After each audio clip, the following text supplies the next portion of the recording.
The gun again on first down. Fires wide. Juan Daniels, touchdown, Georgia.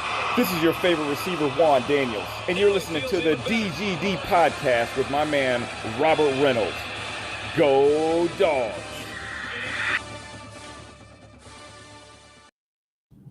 Welcome to the DGD Podcast. As always, your host, Robert Reynolds. Joined with me, Juan Daniels and JP, talking Oklahoma Sooners. We're going to talk a lot today. We're going to talk about the Oklahoma Sooners coaching job, and then we're going to transition to the SEC championship game. Tomorrow, 4 o'clock CBS, Georgia Bulldogs versus the Crimson Tide of Alabama. Welcome, JP. Welcome, Juan. It's Friday. That means one more day. JP, I want to start off with you, buddy. I want to give you a second here to introduce yourself. Yeah. Tell people about you, your show, things like that, and then we'll get started. Yeah, great. Well, first of all, thank you both for having me on today, man. It's a pleasure to be able to be on here with you guys on this beautiful Friday. Now I'm in Indiana. I don't know how it looks down there where y'all are. I'm assuming you are in Georgia. Is that correct? Yes, sir. Well, I am. I'm in Georgia. NC for me. NC. Okay. Yeah. No, today up here in Indianapolis, Indiana. That's where I reside. My Twitter is Indy_Sooner. I'm an Indianapolis guy, but I have Sooner ties all the way around. My entire family's from Oklahoma. My parents just moved up here, and I was born up here, so I kind of stayed up here. All extended families all down there, and my sister runs track right now at the University of Oklahoma as a sophomore. So I just, I'm passionate about Sooners football. And I decided to kind of get into it, be a content creator the last couple of years, and God has just blessed me with a lot of people that have helped me out and want to support me. And so, if y'all feel free, give me a follow. Look on my YouTube channels, the Indy Sooner. Love to interact with you guys. But no, I am really, like I said, excited to be on here. Obviously, we got a lot to talk about with everything that's going on with OU and the coaching search. That's just really been crazy. But now that's a little bit about me and just kind of where I'm at right now. I'm actually athletic director in Indianapolis, so I'm glad I could carve out some time to be here because my schedule's nuts. But I love Sooner football enough, and these guys gave me an opportunity to be here, so I'm glad to be here with y'all today. Absolutely. Guys, just remember here, Oklahoma, in my opinion, is right now the number one coaching opening, right, with a vacancy in the country. So it means a lot right now to everybody in college football because of the importance of this job. So, let's go ahead and get started with this coaching search. Obviously, a little bit of a backstory. You look at Lincoln Riley, bolts for USC. Everybody knows the whole background to that, right? I'm not going to go too much into detail there. I might even let JP talk about it if he chooses to. Goes to USC, and now you're sitting here waiting for an announcement. Who is your next head coach? I want to get your thoughts on this first. Who do you want to be the next head coach at Oklahoma, and who do you think will be the next head coach at Oklahoma? Yeah. Well, yeah, like you said, man, this is unprecedented territory for Sooner fans, right? I mean, we haven't searched for a head coach in 23 years. Bob Stoops was the latest one in '98, and everybody knows what he did and has done at OU, and he's about to be in the Hall of Fame. And then he hands it off, obviously, to Lincoln Riley, and we just kind of have the continued sustained consistency, and now we're just in uncharted territory. So OU fans have been just, restless. And I know you've been in the some of the spaces we talked about before, but I'm sure you can feel it in there. We're just kind of like, yo, what is happening? And obviously the timing of it was just terrible with early signing day coming up, and so it's kind of put our athletic director and our president in a precarious position to try to figure out who they're going to hire, and they have to do it quickly. There's not a lot of time to waste. But with that being said, I think I would love to see Brent Venables come back to Oklahoma. I know that's been the name that's mainly been floated out there, and I think Sooner Nation would just embrace him. I mean, you saw what Notre Dame did with Marcus Freeman, right? And that was a guy that, he'd been in Notre Dame. He's loved by the players, all that stuff. Brent Venables is like that, but it's like more magnified because it's not just the players or former players, right? Or even the administration that knows him well. It's the fan base. Like, it would be a galvanizing thing, I think, for the entire Sooners fan base, who's already been galvanized by just this entire situation, right? You had guys like myself who were positive generally, and we're 10-1 or 9-0, and we got certain fans that are upset at the way we're playing. And not that I was, but I'm like, guys, like, there's a lot of people that pay to be 9-0 right now, or 10-1 right now. So that's what I was saying. But I got called a sunshine pumper. And those are like the two different levels of OU fans: sunshine pumpers and the realists, right? But even then, like, this situation has brought us all together, right? Like, we're all in these spaces talking about who's going to be our head coach. We're all like, we just feel like Oklahoma's been disrespected. Like, Oklahoma football, the brand, has been disrespected because people are like, oh, your coach left you for USC, so it must not be that great of a job. And we're like, what? Like, we're a top 5 program of all time, right? So, like, we have a certain expectation, right? And we just feel like people have disrespected us. And so I think bringing Brent back would just continue to have that galvanization process, just take it to another level, really.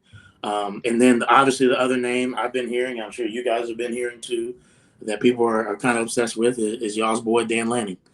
And I don't know how serious that could or could not be, but I know a lot of people love his name, and I'm interested eventually to get to hear a little bit of what you guys think of Dan Lanning. I don't pay super attention to Georgia football. I know your defense has been incredible this year, but I don't watch it on a daily basis. I'm not involved with the program like I am with Oklahoma, like you guys are with them. So I'm honestly interested to hear what you guys think of him. But that's the other name that I think has been floated out there. And from what I've heard, if that were able to happen, I think that I'd be okay with that too. Sounds like a young guy that knows what he's doing, has tons of connections.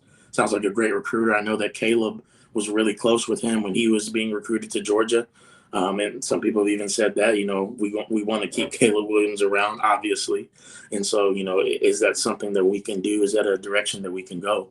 But that is kind of essentially the two biggest names that have been going around. And I think for me, I personally would like Brent just because, like I said, the whole process of what this has done for Oklahoma football, and that's what makes it special, right, is that Oklahoma football is what's in the state of Oklahoma. Like, that is the pro team. And so, like, that's what everybody's looking towards. And for the whole fan base now to be galvanized more than it's been in a long time, I think that would just kind of send it over the roof and hopefully propel us as we look to go join the SEC and play some big boy football.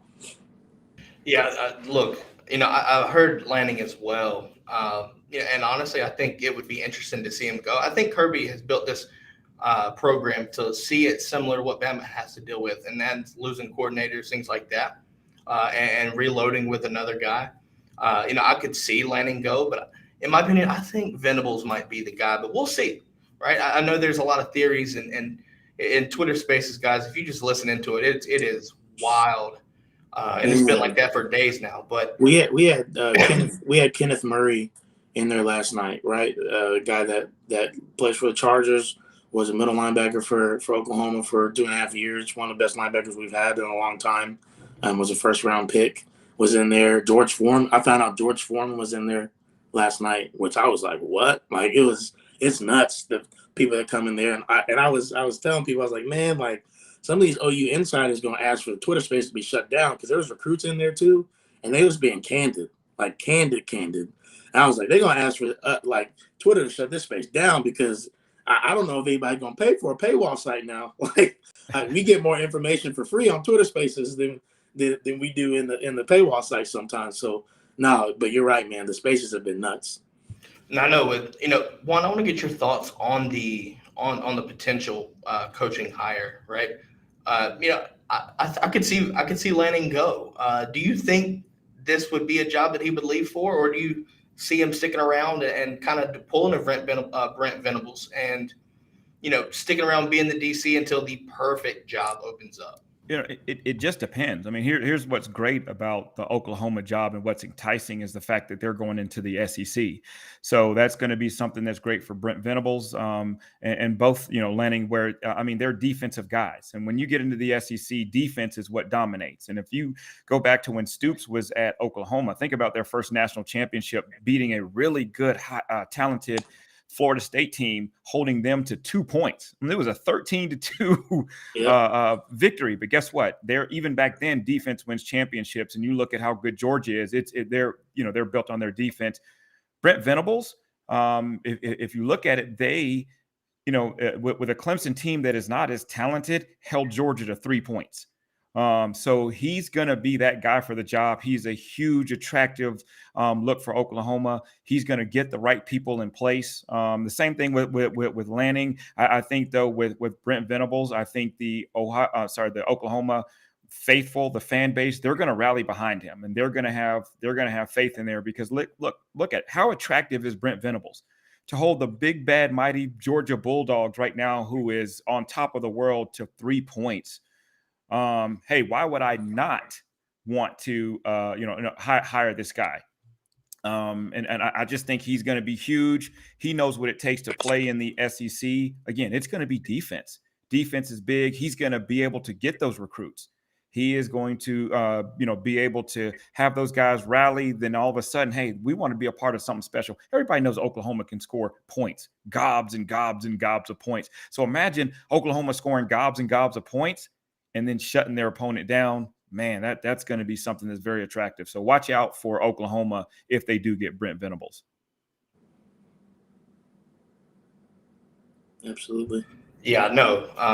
I think they're taking their time, which is questionable because it's going to bring up these theories and conspiracies, things like that. Who's going to, obviously people are living for this right now.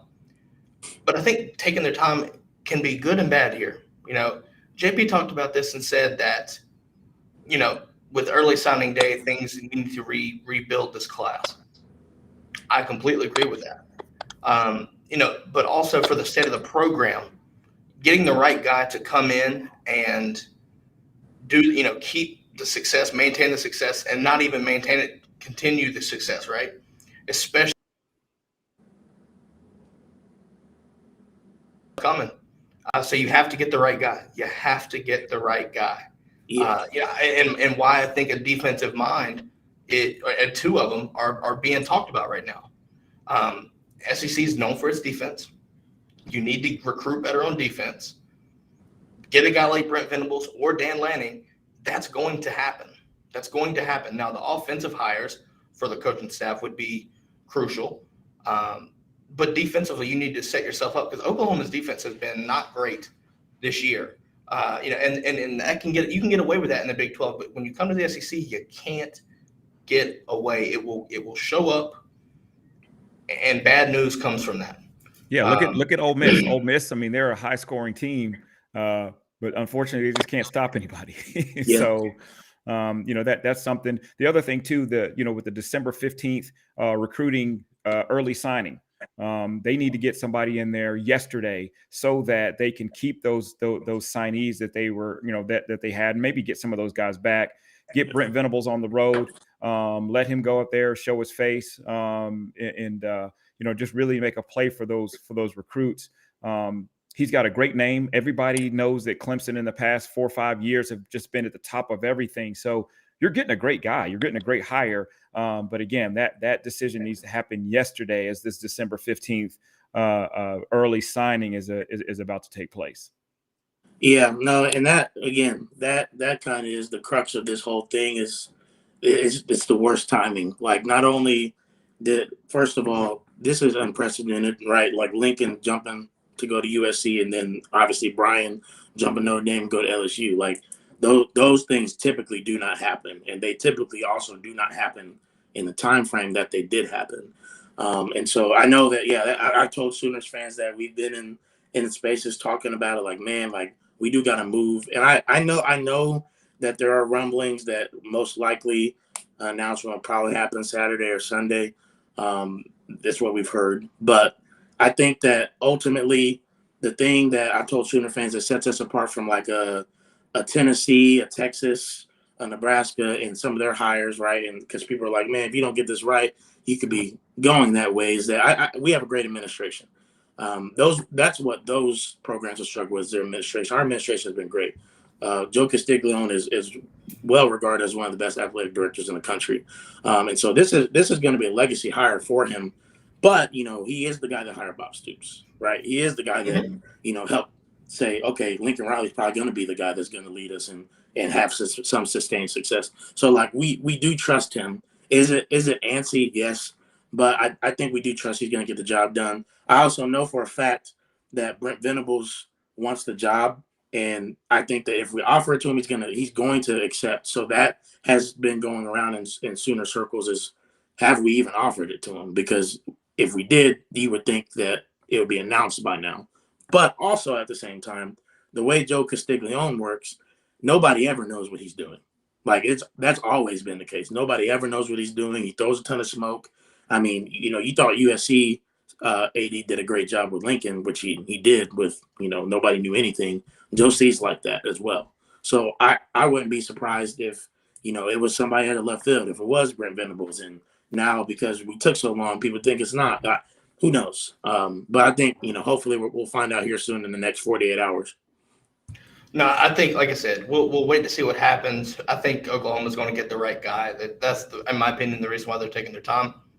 But at the end of the day, I still think you need to get the right guy and take your time and do some soul searching, right? And honestly, you could be hiring a guy that's playing in a conference championship, which we're about to translate to right now. We're transitioning over to Alabama and Georgia SEC championship game. Look, you're about to join the SEC, so welcome to this discussion. Georgia, Bama, 4:00 Saturday, CBS in the Benz in Atlanta. Leading up to this game, I think it's been an all season long type lead up, right? Build up to it. In my opinion, now obviously Bama lead before the season, I thought we were going to see it happen and this was going to be a national title type game like it has been in the years past. Bama's kind of been showing some creases, some chinks in the armor. You could say a little bit about Georgia showing some chinks in the armor for the first game against Clemson, but ever since, Georgia's basically handled business and things like that. And obviously, you start to see the collision course, Georgia-Bama, here we are. Juan, I want to let you get started here, boss. What are you looking forward to the most about tomorrow? I'm honestly looking forward to what our defense is going to do versus the Alabama offense.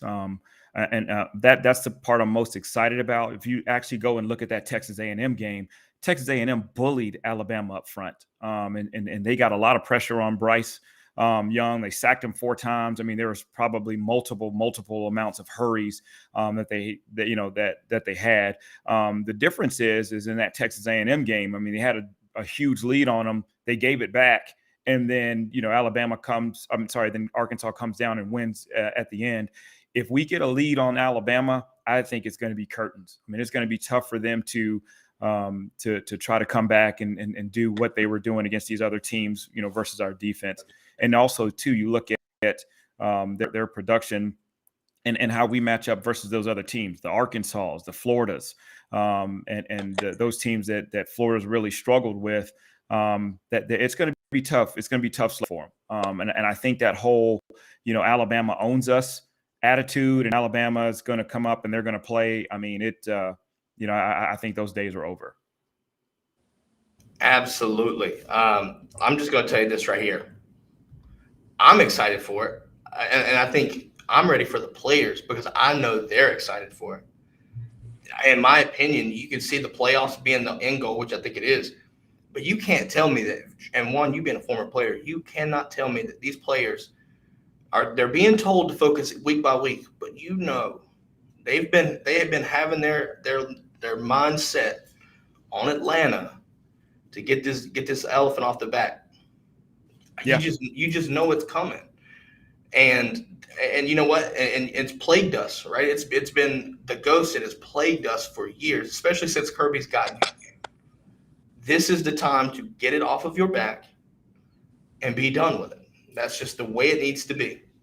Yeah, I've heard the same thing with they were using the analogy of the Braves being owned by the Dodgers for so long, and then finally they got that monkey off their back. But and I know that you always hear that, hey, we're going to play game by game and let's focus. But I think that they've taken every single game that they've played and dominated with the purpose of getting to Atlanta. So each game that they play, they say this is we're not playing the Arkansas, we're not playing the Floridas. What we're doing is we are actually preparing for that Alabama game with each and every game. And so I'm excited. This is going to be a big, huge recruiting game, honestly, to be honest with you. And that's why, when I was just talking, in regards to Oklahoma having a coach, getting that coach search in there, every recruit on the planet is going to be looking at this this game. And they're going to be, saying, hey, this is a big time game. These are 2 heavyweights that are going to be battling. And, again, that Brent Venables has that edge to say, hey, we held this group to 3 points. I'm pretty sure we're going to score more than 3 points on Alabama this week. I'm really excited. I'm with you. JP, what are your thoughts on this game from an outsider standpoint? Yeah, man, from an outsider's perspective, you're right. I mean, the only chinks in the armor Georgia has shown was that first week, right? I mean, I remember somebody tweeting out the first week, oh, Georgia and Clemson, this is who we're supposed to be scared of. They don't look that good. And then ever since then, Georgia just looked like the top dog, straight up. And so, I think this is y'all's year, really. If you look at it, there's been so many teams that have gotten the monkeys off their back, the proverbial monkey, right? Like Michigan finally beat Ohio State, right? And when Michigan beat Ohio State, I was like, man, we probably going to lose to Oklahoma State tonight because that's the way it's going. And Oklahoma State beat us. Now, people have their theories because we know Lincoln was pretty much gone by then. So I don't know if that had anything to do with it or not. But regardless, it could be true. It could be, definitely. But anyways, Oklahoma State's a good team. They are. And they did it, right? They finally got the monkey off their back. So I think this is the year for Georgia to do it. And, yeah, Alabama's offensive line, I was talking to somebody about the other day, is the worst it's been in years. And I don't know what they think they're gonna do with y'all's boys up front, but Bryce Young, they better have some insurance ready for him because he gonna be on his butt all day long. So hopefully you guys get after him. I'm sure you will. But it's going to be, like you said, a defensive-minded game, I think. And I think, honestly, you guys are going to be able to take it from Jump Street. If you guys build that lead, yeah, it's going to be hard for Alabama to come back in it, because once you get a lead, man, you guys are going to let your dogs hunt, and it won't be pretty from there. So, yeah, that's what I think, man, from an outsider's perspective. I think this is y'all's opportunity. Yeah, and Georgia, in my opinion, got tested, the first game against Clemson, and I think it was what we needed to, I talked about it being the game of the year yesterday, and because it set the tone. It let us know what we're made of, because at the time, we didn't understand that Clemson was going to have the year that they had. We knew what they were made of because we saw what happened last year. They were in the playoffs, things like that. We were able to see what defensively we're able to dominate. Nothing has changed since. But offensively, we've gotten more efficient, and that is crucial for a team chemistry like what Georgia has. Yeah. Obviously Clemson's defense was just as good as ours, because, like I said, it was a 10-3 score and a pick six decided the game. Okay, it's not an offensive score. Defensive pick six is what separated this game. So it tells you that we had some issues up front in offense. All right, offense had some questions, but how much of it did we didn't know, right? You don't know how much it was based off of how good their defense was. Going on. Throughout this regular season, you're starting to see these efficiency numbers. Georgia and Bama both are top 10 in offensive and defensive efficiency right now. So the fact that Georgia's offense is in this top 10 category, it's surprising to me. Not really surprising, but it just shows you, like, people telling you, or, I've heard people saying that, Georgia's offense isn't that great, but we're efficient.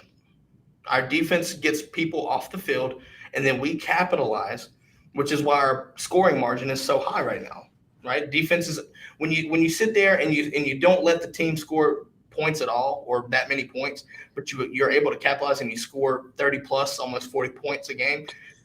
That's a recipe for winning games.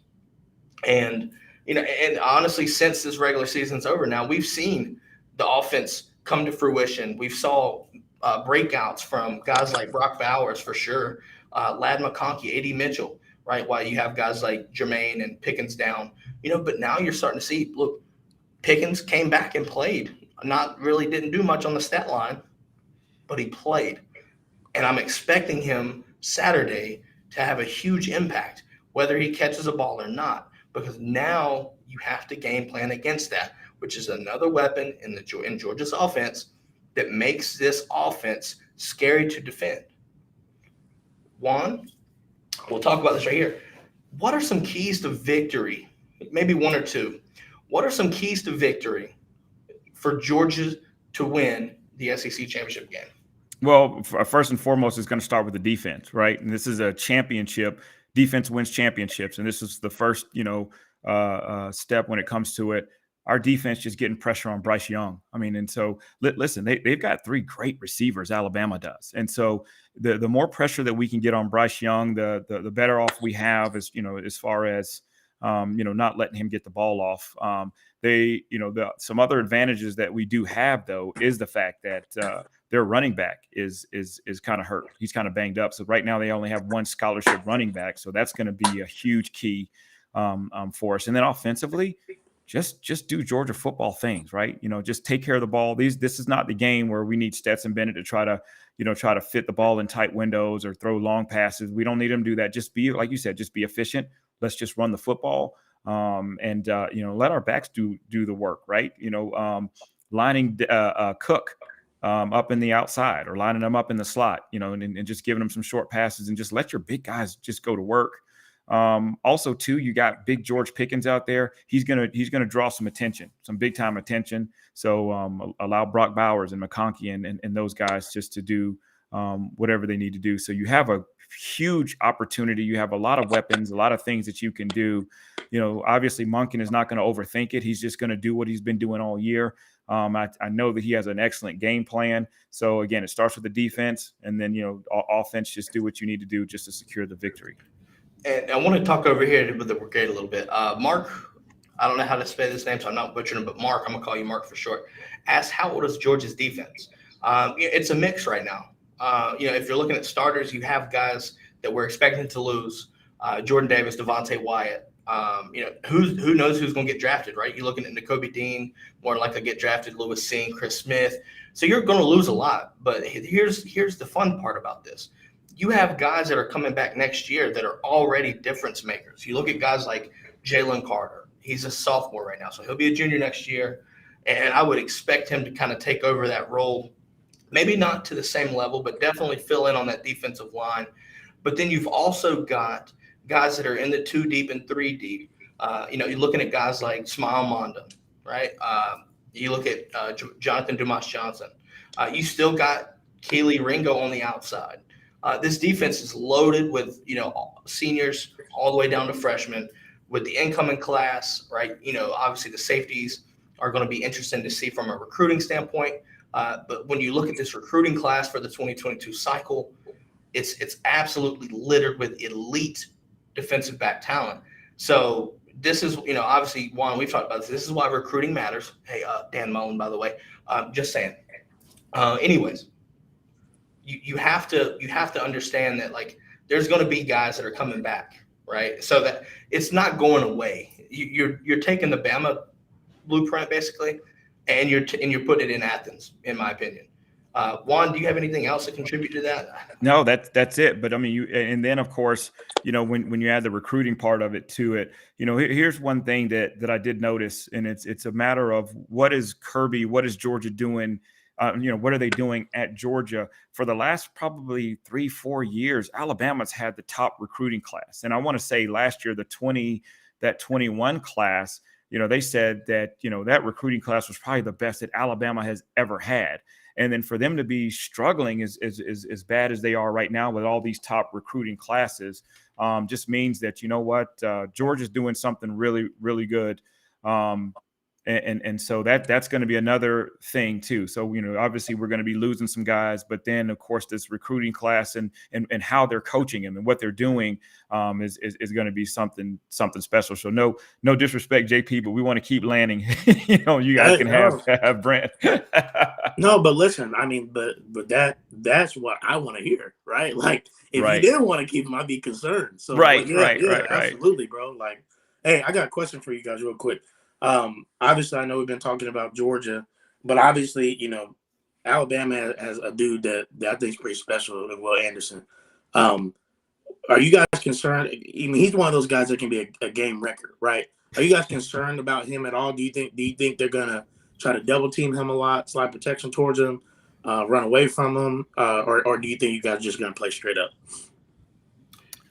Juan, you want to go first on that? Yeah, well, that's going to be a tough one, and because right now too, we're struggling a little bit. I think it's our left tackle is out, so that's going to be one of those situations too, where obviously from a game plan standpoint, we have to contain or just make sure that he's not going to absolutely wreck shop. I mean, and Alabama's been just known for that edge guy just to go out there and absolutely just destroy people. We've got some interior issues as well too. So, you can't, use all of your resources just to double one guy and then leave some other things open too. So I know they're going to be prepared to play. But again, like, sliding protection, helping out with the backs and just doing whatever we need to do to make sure that he just does not disrupt and absolutely,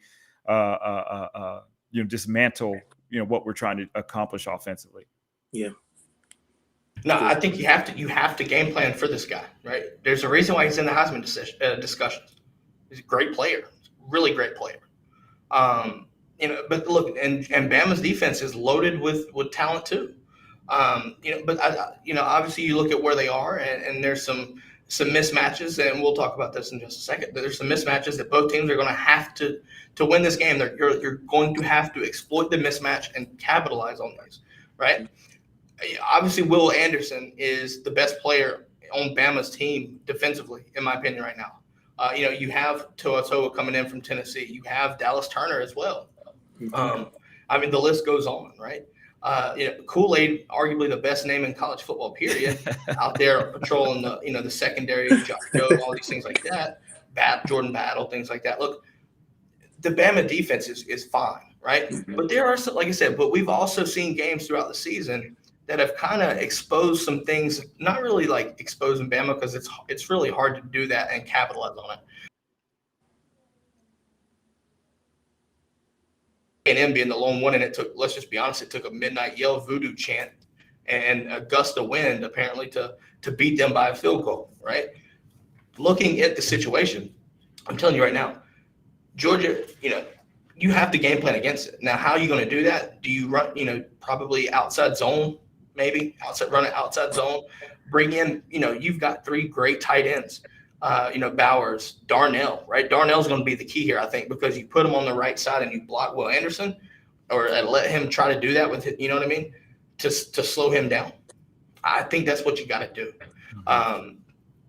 Georgia's going to, Todd Monken's going to find a way to neutralize him or at least try to neutralize him. But he's still going to make plays. Understand that Will Anderson will make some plays. You can't just go into this game not realizing that he's going to do that. You can't. He's going to make some plays. All right. So you have to game plan for him. Try to neutralize him but you can't neutralize him 100%. He's just too damn good. With that being said, we talked about mismatches. What is the one mismatch that you see that Georgia and Bama have to capitalize on to win the game? We'll start with JP. JP, start with what Georgia has to do, the one weakness that Bama has that Georgia has to capitalize on to win, and then flip it for Bama. Yeah. I mean, I said it earlier, right? I mean, their offensive line is, I think, definitely their weakest link in their entire team, and so you guys capitalize on that. You have a field day on that. It's gonna make it hard for them to do anything. It's gonna make it hard for them to flip the field. And then obviously you guys playing Georgia football and being physical. Doing what you need to do, like I said, Stetson Bennett, just making the correct throws, like you said, not trying to do too much, then I think you guys will be fine. And so that's what I would say for Georgia. Alabama-wise, I would say, same thing for their defense. They have to do something that makes Stetson Bennett feels like he has to be Superman. That's where you want him. And not that, no disrespect to him, he's not a good quarterback. But, again, that's the type of throws you want him to make him make type of throws. You got to shut down the run. You got to be more physical than Georgia's offensive line, which is a task, right? And so I think they're up to it. Their defensive line is really good too. So, they just got to go out there, play big boy football, stop the run, and make Stetson put it in the air and see where they go from there. But I think those are the 2 things that need to happen if either team wants to win. Juan, what about you, buddy? What do you think? I definitely agree with JP, and also too, it's almost like Patrick Oliver. We also have that same mentality, but for Alabama, if they're going to be successful, they're going to have to take advantage of our secondary. I mean, they got 3 great receivers. We also have I believe a safety that's hurt. So, for them to take deep shots, I mean, we actually have struggled, and Tennessee kind of exposed us by taking those deep shots. We had some completed passes. We also had a lot of pass interference. So you can best believe that they're going to be looking to take those shots against us. The only thing, where we are offensively that just kind of makes me a little bit weary is the fact that our offensive scheme kind of plays right into Alabama's hands for the defense, right? Alabama struggles with that spread, with that running quarterback. You could see they struggled against the Floridas. They struggled a little bit against Tennessee with that quick, fast pace. That spread them out and to just go. Whereas, Alabama's good up, they're pretty decent up front, and our line is not as strong. So for us to go and try to line up and just run it down their throats, that's just not going to happen. So, we're going to have to use our tight ends, get in that 12, 13 personnel, and really just kind of get to the outside. Obviously, go away from Anderson because that's not somebody that we really want to see. So those are going to be some things that are going to be key to the game to see if we can, overcome those issues and just take advantage of those, and then not, be taken advantage of in our secondary. I think the one key here is in the trenches. Both teams in the trenches. Looking at Alabama, Auburn got 7 sacks, 7 on Bryce Young last week in the Iron Bowl. And their defensive line is nowhere near as good as Georgia's. just nowhere near as good. They were also sending in backers too to kind of, do things that really do that. But I'm telling you right now, outside of Evan Neal, there's some serious questions along that offensive line. And can you protect Bryce Young? He's able to extend plays with his feet. We saw that on the last drive. He's able to extend plays with his feet, but he's still running around. And Georgia capitalizes on this so well. Georgia has to capitalize on it again this Saturday. Get Bryce Young pressured. And if you do that and it becomes a consistent thing to where you're getting pressure and you're getting to Bryce Young, Bama's got to figure out a way to do it. He'll probably do quick passes, right? Try to get it out of his hands. Get it to, I don't know if Brian Robinson will even be playing. I know he's banged up right now. So you might see Sanders. Regardless, you've got a great receiver in Jamison Williams. So in my opinion, I think Bama's, way to do this, test the secondary, right? Test Georgia's secondary. But it also comes in a situation where you got to give them 2 to 3 seconds to let the play develop, because Georgia's going to come after you. That's just what we've done all year. I don't see it changing. We're not going to change it because it's Bama. You have to give Bryce Young enough time to extend the plays to try to test the secondary. If they can succeed that right there, it's going to be a damn good game. It's going to be a really good game. But that's where I'm at with it. I think Georgia has to expose the offensive line and try and really test that offensive line and get to Bryce Young. But I think Bryce Young and on the offense has to test the secondary, get it deep, or, look, Alabama does an excellent job at rub routes. Get some confusion for the secondary. If you can do that, you're going to have some success. That's all I'm going to leave it at there. With that being said, Juan, let's go ahead and jump into this right here. Let's do score predictions. What's your score prediction for the game? Man, I'm usually expecting Patrick Oliver to help me out with this, but I think this is going to be a low-scoring game. I really do, just because Georgia's offense plays right into Alabama's defense. I think our defense plays right into Alabama's offense. Man, oh man, this is going to be one of those ones. I'd probably say 17-14 Georgia. It's going to be, it's going to be a lot closer than many people think. Or I'll go with 21-14 too. I like that, Patrick. But I do. I think it's going to be a low-scoring game. I think the emotions are going to be high. People are going to be just amped up, jacked up. The atmosphere is going to be absolutely insane. I do believe Alabama's going to kind of play out of their mind, but at the end of the day, it's just not going to be good enough. This is tough. JP, I'm gonna go first. Since we're involved in the conference, I want to get out right here, and then we're going to take it to the third party, right? Somebody's about to join this conference, somebody that's going to see both of these teams, could be on a yearly basis, right, depending on how things set up. Mm-hmm. I'm telling you right now, I'm seeing some comments here that the Brigade is live right now. I'm seeing 28-17 Georgia, 24-23. You pick the winner, right? Patrick Oliver, 21-14. Lots of score predictions. I'm telling you right now, though, if I had to give my score prediction, I'm going 24-13. I might call me crazy, but Bama might be the one shot to score the most. But if that happens, I'll take the fact that I'm wrong. It is what it is. But I just think that what's going to happen is you really just see Georgia's defense suffocate.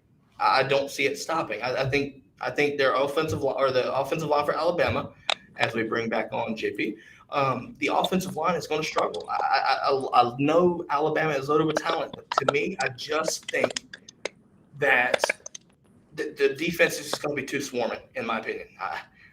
So I'm going 24-13, dogs on top. Now, JP, third party here, what say you with the score prediction? Yeah. I mean, I think that if it pans out the way I think it could, because I think Alabama is going to come into this game, like you guys said, hyped up and ready to go. But I think Georgia is times 3 of that, right? I think that, this is their year, this is their opportunity. And I wonder with how the Tide have struggled this year is, if they get punched in the mouth or they find out Georgia's not going to fold, like they maybe have in the past, if they're not going to a little bit unravel a little. So I'm going to go a little bit higher score than y'all. I'm going to say 35-24, Georgia. you're gonna have some Bama fans, man, asking how is Bama gonna allow that many points? We'll see. But I'll tell you right now, look, both teams are now understanding statistics, things like this. You have to understand the volume of things. But this statistic really set me off. Georgia has allowed 8 sacks. Bama, I think, was 35. Now, albeit, you have to understand that Bryce Young does throw for a lot. They throw a lot more, right? They throw a lot more. But regardless, 35 sacks, regardless of how many attempts, is concerning to me. Well, to just a little bit to counter that, Bryce Young is a true dual threat. So there's a lot of times where Bryce Young, instead of just sitting in the pocket waiting for that guy to get open, he could have taken off a lot, a numerous amount of times. And so he's got the legs to do it. He's fast. He's quick. So that's one of those things that you do have to look at. So a lot of those sacks are pretty much on him, where he's just kind of sitting in the pocket too long. Look for Bryce to run a little bit more this game. And I'm pretty sure that, Nick Saban probably was just saying, hey, don't run and don't do too much, up until this game. But he has nothing to lose. Nick Saban is trying to get that fourth spot in in that Final Four. So that's something that we have to make sure that we watch out for. We have to have a spy on him to make sure he doesn't take off and run. Yeah, no, I think Georgia's going to spy. I think you have to. Like I said, the last drive, the game tying drive, right, when Bama was behind, Auburn did not spy, and it came back to bite them because there were several times where you not only you let him run for some yards, but even more so, you let him get out of bounds, right? Everybody wants to point that loss to Tank Bigsby not getting down on their offensive drive, and you could do that.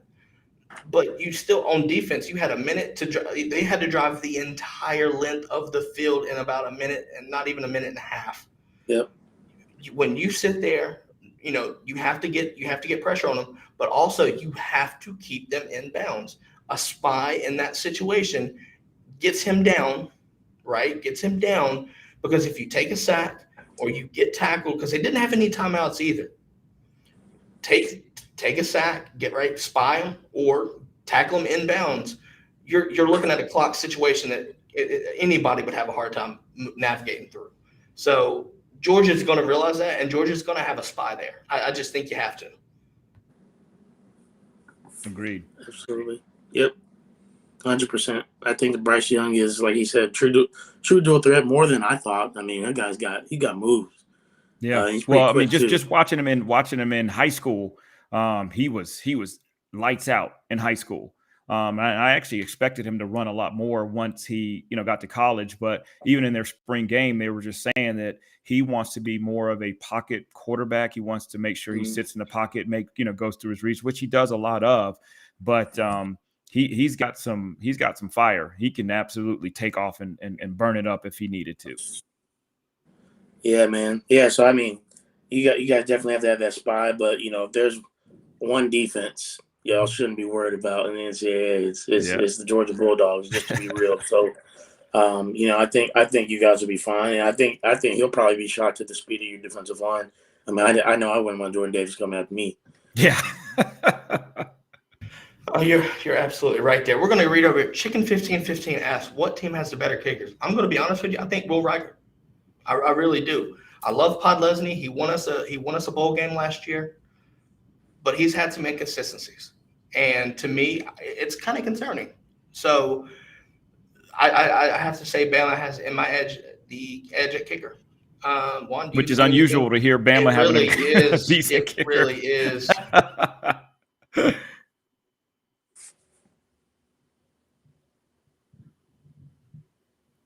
Let's see here. Sean Stapleton says that Bryce Young may not last the entire game. I think he will, but Georgia's going to get to him. I think you have to look at that. Chicken also asked who Bama's backup quarterback is. I really don't know. I just don't know. No clue. I don't know the name. I know who they got coming in, but I just don't know. And that could, you know what? And Georgia, I'm telling you right now, Georgia better game plan for it, because I don't want to see another damn Tua situation. Yeah. Hurts coming back in. I don't want to see it. I don't want to see it. Hey, that's hey, speaking of that year though, man, like this is right now what's going on in Sooners Nation's minds, like the way this has all gone down has hurt us. But the consensus from Sooner Nation, so y'all know, the last thing that hurt us that bad was the 2018 Rose Bowl. I can't tell y'all. Like, I was sick to my stomach. That was a tough one. That was a tough one. For weeks, I was like, I cannot believe this. This was our opportunity. And I was like, man. And then like to see y'all not finish it off too. Like, yeah, I thought you were. Yeah. Because y'all jumped out on us. And also we didn't know that, y'all's quarterback had the flu. We didn't know he was, suffering. But gosh, you wouldn't be able to tell. That he had played pretty well in the first half. He looked great, and and he's still one of my favorite guys. I love watching him at Cleveland. He's a great guy. But I know that had to be tough, to lose that, to have Sony Michel go in there and run that ball in, and obviously we were happy, but I know that had to be a and I rough felt like if we had half of a defense that could at least force Jake Fromm to throw the ball at that point in time, I think we probably would have won, because your guys' offense that year wasn't necessarily built to come from behind. Now, you had two great running backs in Nick Chubb and Sony Michel. Nick Chubb has obviously become one of the best running backs in the league right now. But I remember one play specifically. You guys are on like the 35-yard line. I think it was Sony Michel, or it might have been Nick Chubb, one of them, obviously. But our entire defense was rotated to the right. And you were in the shotgun. I saw Jake Fromm check, and I was like, oh, my gosh, they're about to score a touchdown. Because he checked to a draw, and literally there was nobody on the left side of the field. And I was like, they're about to score. I looked at my wife and said, they're about to score. I don't know what we're doing. I don't know why we don't call timeout. What happens? 35 yards, right to the right side. Touchdown. I think that was Chubb. I think that was Chubb that did that one. Up.